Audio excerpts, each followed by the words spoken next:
침을 받고 우리를 대접하고 떠날 때에 우리 쓸 것을 빼시렸다. 아멘. 어제 말씀을 준비해야 되는데 디모데 학생 중 하나가 크게 다쳐가지고 대학병원에서 온종일 시간을 보냈습니다. 또 오후에 좀 말씀 준비를 하려고 했더니 저희 아버지가 갑자기 서울에 오셨어요. 그래서 하루 종일 시간을 보내다 보니까 설교할 타이밍이 충분하지 않아가지고 마음이 급해지더라고요. 그래서 차를 이동하면서 계속 말씀을 묵상하는데 하나님께서 이 멜리데 섬에서의 이 열절되는 이 짧은 일화를 통해서 과연 오늘 우리에게 주시는 메시지는 무엇일까 고민을 했습니다. 그런데 지금 파선한 상태잖아요. 배가 파선한 상태인데 고린도 전서에도 얘기하는 것처럼 바울이 자기가 파선을 당했다 그런 얘기를 하는데, 이 파선이라는 단어가 파산이라는 어떤 단어와 매칭이 되면서 계속 포커스가 그쪽으로 맞춰지더라고요. 여러분들, 우리가 하나님의 사명을 완수하기 위해 걸어가는 인생길에 때때로 영적 파산 혹은 인생의 실제적인 파산을 경험하는 경우가 있습니다. 영적으로 피폐해지고 빈곤해지거나 혹은 삶의 어떤 큰 어려움, 재해나 고난, 질병 등으로 사실상 파산한 상태와 같은 그런 지경에 이를 수가 있습니다. 그러나 분명한 사실은 무엇이냐? 이 사명자는 죽지 않는다. 하나님께서는 다시 회복시키시고 구원하셔서 하나님의 사명을 완수하게 하신다는 것입니다. 바울 일행을 보면 그들이 목숨을 건졌지만은 사실상 남은 것이 하나도 없어요. 배를 가볍게 하기 위해서 있는 짐을 다 버리고 먹을 것조차 마지막에 배불리 먹고 다 버렸습니다. 그러니까 텅 비어 있는 거예요. 아무것도 남지 않았어요. 그러나 하나님께서 특별한 은혜를 베푸셔서 바울이 로마로 무사히 가게 하시는데, 오늘 본문을 통해 하나님께서 파산한 상태에 이른 우리를 어떻게 회복하시고 무사히 하나님의 사명을 완수하게 하시는지 살펴보고 새 힘을 얻고 담대히 더욱 힘있게 나아가게 되기를 소망합니다. 하나님께서 어떻게 우리를 회복하시는가? 첫 번째, 특별한 동정을 얻게 하신다. 특별한 동정을 얻게 하신다. 바울 일행이 큰 공궁에 빠져 있을 때 멜리데 사람들이, 이 섬의 사람들이 특별한 동정을 베풀었다고 기록하고 있습니다. 그래서 그들이 추위를 녹일 수 있도록 따뜻한 불을 준비해 주었습니다. 필요를 따라서, 그러니까 적절할 때 꼭 필요한 것들을 대접받게, 영접받게 하는 거죠. 오늘 영접이라는 단어가 반복되고 있는데, 이 보블리오라는 그 섬의 가장 높은 사람이 그의 토지로 사람들을 불러서 사흘이나 친절하게 그들을 영접했다고 기록하고 있습니다. 그러면 이것이 과연 일반적인 상황인가? 물론 당연히 그렇게 해야 된다고 생각할 수도 있지만 사실은 당연하지 않을 수가 있습니다. 더더욱 그때 당시 상황으로 보자면은 이 치안이 그렇게 좋은 세상이 아니기 때문에 외부인들을 공격할 수도 있고, 그리고 겨울이 다가오고 있기 때문에 양식을 나눈다는 것도 그렇게 넉넉하게 할 수 있는 상황이 아니었을 것입니다. 그래서 그들은 동정을 얻지 못했을 수도 있겠지만 하나님의 은혜로 그들이 동정을 얻었고 은혜를 입었습니다. 여기서 동정하다라는 단어는 뭔가 불쌍히 여기다, 가난한 사람들에게 적선하다 그런 의미가 아니라 인간을 향한 보편적인 사랑, 그러니까 사람을 사랑하는 마음에 관한 단어예요. 그래서 그냥 우리가 측은지심이라든지 사람을 좋아하는 거 있잖아요. 사람을 사랑하는, 사람으로서 존귀하게 여기는, 합당하게 대우하는 것을 의미합니다. 하나님께서는 인간을 사랑받기 합당한 존재로 지으셨어요. 하나님의 형상으로 창조하셨습니다. 그러나 이 땅에 죄가 들어오고 사단의 권세가 들어오며 자리 잡으면서 사람들이 사람을 사랑하지 아니하고 오히려 멸시하고 무시하고 조롱하고 천대하고 그리고 빼앗고 살인하고 전쟁하는 일들이 일어난 것이죠. 오랜 시간 노예 제도가 유지되어 왔지 않습니까? 사람을 종으로 삼아서 부리고 때리고 괴롭혔습니다. 그러나 하나님께서는 우리가 존귀한 사람이 되게 하셔서 마땅히 하나님의 형상으로서 받아야 할 그 사랑을 받게 하시는 것이죠. 특별히 교회 안에서 하나님께서 이러한 보편적 인간을 향한 사랑을 충만하게 하사 누구나 동정받을 수 있도록 그렇게 하나님께서 은혜를 베풀어 주셨습니다. 다윗이 광야에 있을 때 동정받지 못한 자들이 다윗에게로 와서 동정을 받았습니다. 다윗 역시 동정받지 못했을 때 여러 사람들에게 동정을 받아서 구원을 입었습니다. 아브라함도 많은 사람들에게 은혜를 입었어요. 자기 아내의 무덤을 살 때 그 지역 사람들에게 은혜를 입었습니다. 하나님은 애굽에서 동정받지 못하던 이스라엘을 불러내어서 동정받는 하나님의 나라로 초청하셨습니다. 혹 우리가 세상에서 만일 동정받지 못한다고 할지라도 우리를 끝까지 동정하시고 사랑하시는 분이 계시니 그분이 누구시냐면 바로 예수 그리스도이십니다. 그리스도 예수께서는 이 땅에 동정하는 한 사람으로 오셨습니다. 그래서 혈루병을 10년이나 앓던, 그래서 저주받은 여인처럼 생각되어서 모두가 피하고 모두가 외면하던 그 여인을 고쳐주시고 나인성 과부의 눈물을 닦아주시고 베다니 연못에서 38년이나 일어서지 못하던 자를 걷게 하시고 많은 사람들에게 하나님의 사랑을 알게 하셨습니다. 그리스도께서는 여러분을 끝까지 동정하시고 존귀하게 여기시고 은혜를 베풀어 주실 줄 믿습니다. 그러므로 사랑받게 하시고 사랑하시는 그 하나님을 믿고 어떠한 어려운 상황 가운데서도 스스로를 존귀하게 여기시기를 바랍니다.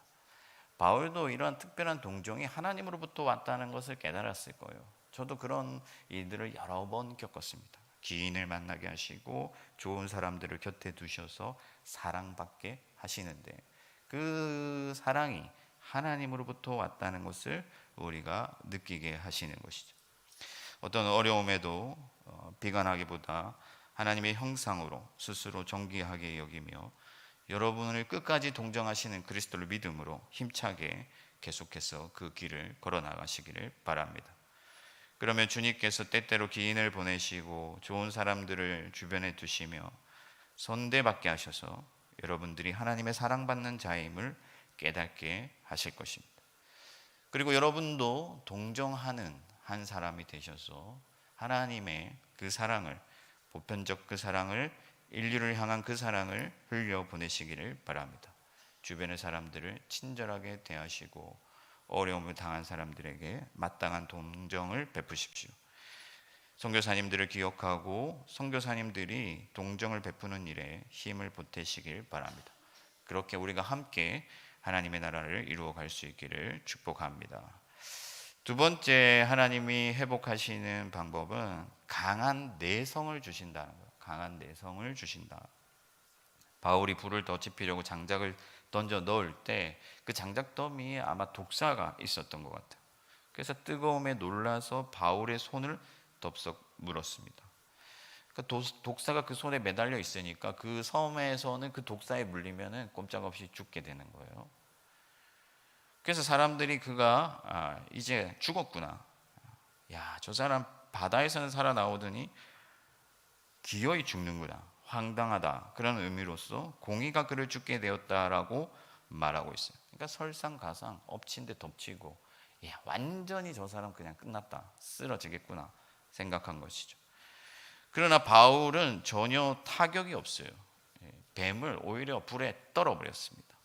이것은 마치 영적 퍼포먼스 같죠. 그러니까 사망이 바다가 바울을 삼키려 했으나 하나님께서 여호와 니시 되시는 승리하신 하나님께서 그 바다를 이기시고 사망을 이기시고 바울을 무트로 끌어낸 것 같이 뱀이 바울을 물었으나 강한 성과 같은 성령이 그와 함께 하시니 뱀을 떨쳐버리고 불 가운데 던져버리고 당당히 서서 나아가는 바울을 우리가 보게 됩니다. 그래서 사람들은 그런 바울을 보고 초월적이고 어떤 신적인 기운을 느꼈어요. 그래서 저가 신이구나 라고 생각했습니다. 그러니까 하나님이 그와 함께 하시는 것을 느낀 것이죠. 우리도 마찬가지입니다. 여러분, 사단이 배후에서 독을 품고 여러분들을 공격할 거예요. 계속해서 물고 늘어질 겁니다. 그래서 세상 사람들이 보기에는 저 사람 꼼짝없이 쓰러지겠구나, 넘어지고 좌절하겠구나, 죽겠구나 생각을 하겠지만 그리스도께서 우리 안에 계시고 성령이 우리 안에 계심으로 우리는 담대히 이기고 떨쳐버리고 결코 흔들리지 아니하는 강한 성과 같이 버티고 서서 마지막까지 하나님의 사명을 완수하게 될 줄 믿습니다. 견고한 인내와 흔들리지 않는 믿음을 주시고 꺼지지 않는 소망의 불을 우리 안에 두셔서 끝까지 하나님의 나라를 위하여 나아가게 하시고, 그래서 세상 사람들이 우리를 볼 때 어떤 신적인 파워를 느끼게 되는 것이죠. 그래서 우리를 존중하게 되는 것입니다.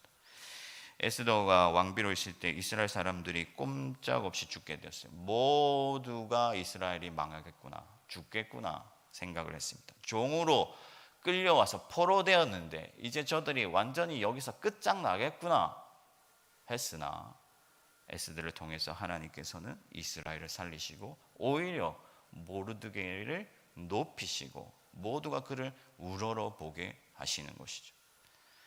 여러분, 바울의 입장을 보십시오. 파선당하고 죄수고 아무것도 없어요.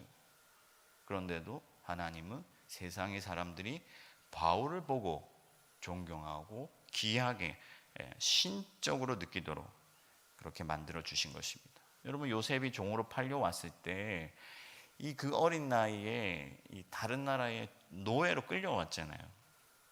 그 상황을 다 알고 있는 그 주인 보디발이 야, 요셉 저 절망하겠구나, 좌절하겠구나 그렇게 생각했지만은 차후에 그는 요셉과 하나님이 함께 있음을 알았다고 고백하였습니다. 여러분, 그리스도께서 십자가에 달릴 때 모두가 죽으리라 끝장이라 생각했겠지만 그리스도께서는 다시 살아나셨습니다. 그래서 무엇 사람들이 그분을 믿고 따르도록 하나님은 만들어 주신 것이죠. 그러므로 여러분, 성령을 의지하여 담대히 나아가시길 바랍니다. 우리가 살아가다 보면 심령이 상할 일이 많습니다. 주변에는 죄인들과 악인들과 교만한 자들이 가득합니다. 독이 가득한 말들로 우리의 마음을 상처를 내고 시기와 질투로 우리를 모함하고 우리를 넘어뜨리고 또 혹은 사망과도 같은 인생의 어려움이 찾아와서 두려움이 우리를 엄습할 수 있습니다. 그럼에도 강한 성과 같은 그리스도와 성령을 믿고 의지하시길 바랍니다. 그러면 여러분들이 반드시 이길 거예요. 넘어지지 않습니다. 쓰러지지 않습니다. 끝나지 않습니다. 가난으로 여러분들을 공격한들, 병으로 공격한들, 세상의 차가운 시선으로 공격한들, 우리 주를 의지한다면은 여러분들은 끝까지 이기고 사단을 불 가운데 던져버릴 줄 믿습니다. 여호와 하나님 니시 여호와 하나님을 기억하시고 그 믿음으로 담대히 이기고 영적인 파워를 가지시기를 축복합니다. 마지막 세 번째는 불로소득을 주신다. 불로소득. 이 불로소득이라고 하면은 좀 부정적으로 들리잖아요. 불로소득은 세상에서도 이자를 많이 떼갑니다.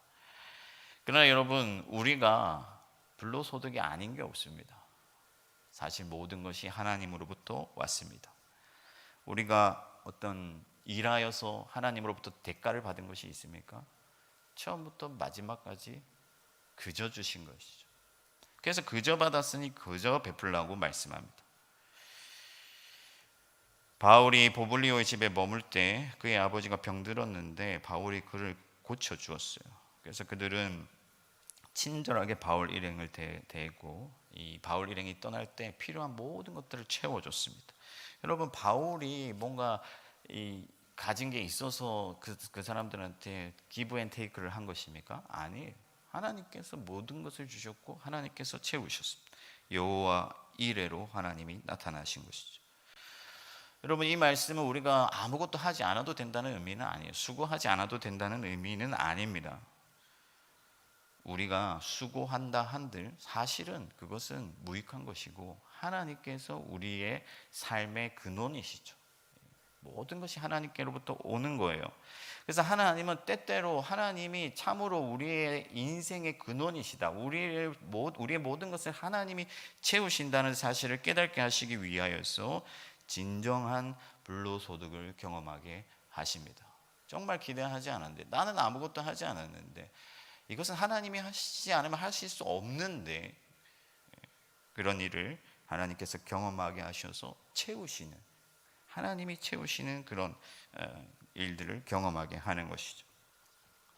성경에서는 이런 일이 많았습니다. 여러분, 하나님이 아브라함에게 땅과 민족과 아들을 주시겠다고 약속하셨는데 이것은 그저 주신 것이죠. 처음부터 그저 주신 것이었습니다. 아브라함이 아내를 빼앗길 뻔하였을 때 오히려 많은 재물을 얻고 돌아왔습니다. 이스라엘 백성이 애굽에서 탈출할 때 애굽 사람들이 이 이스라엘 사람들을 두려워하여서 많은 가축과 재물과 또 양식들을 내어놓았습니다. 엘리야가 파산당했을 때, 영적으로 파산하였을 때 로뎀나무 아래에서 그저 먹었습니다. 하나님께서는 네가 짓지 않은 큰 집을 주겠다 하셨습니다. 그리스도 예수께서는 우리가 져야 할 십자가를 지시고 우리가 하지 않은 일을 우리가 한 일로 여겨주셔서 하나님의 의를 꽁으로 얻게 하셨습니다. 사랑하는 성도 여러분, 하나님이 모든 것을 채워주신다는 사실을 믿으시기 바랍니다. 여러분들을 굶지 않게 하십니다. 여러분들이 텅 비어서 쓰러지지 않게 하시고 공고하여서 궁핍하여서 망하게 하시지도 않습니다. 오히려 여러분이 하지 않은 것보다, 하지 않은 상태에서 채워주시고 여러분들이 한 것보다 더 많이 채워주셔서 하나님께서 우리를 사랑하시고 우리를 채워주신다는 사실을 깨닫게 하시죠.